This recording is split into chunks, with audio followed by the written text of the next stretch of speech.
रात्रीचे 9:30 वाजले होते. साताऱ्यातील कराडच्या कोल्हापूर नाक्यावर वाहनांची वर्दळ सुरू होती.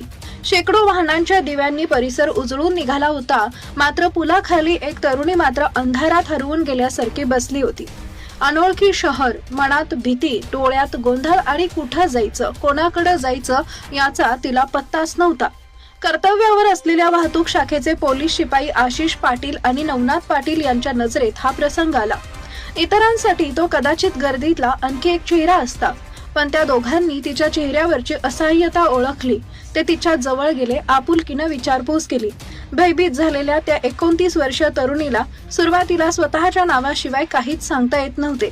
मात्र पोलिसांनी घाई केली नाही, दमदाटी केली नाही, उलट पालकांप्रमाणे धीर देत संवाद साधला. हळूहळू तिच्याकडून पाटण तालुक्यातील एक गाव समजलं. मिळालेला हा एक छोटासा धागा पोलिसांसाठी महत्वाचा ठरला. स्थानिक सूत्रांच्या मदतीने त्यांनी तिच्या भावाचा मोबाईल क्रमांक शोधून काढला. त्याच्याशी संपर्क साधताच कुटुंबियांच्या काळजीला दिशा मिळाली.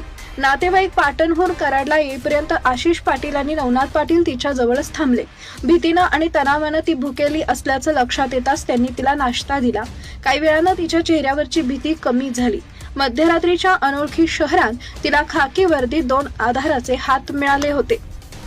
दरम्यान तिचा भाऊ मोटरसायकलवरून कोल्हापूर नाक्यावर पोहोचला.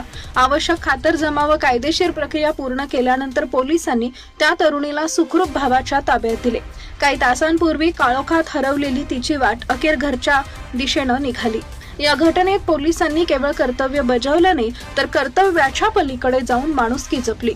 प्रसंगवधान, संयम आणि संवेदनशीलतेच्या जोरावर एका कुटुंबाचा मोठा ताण दूर झाला.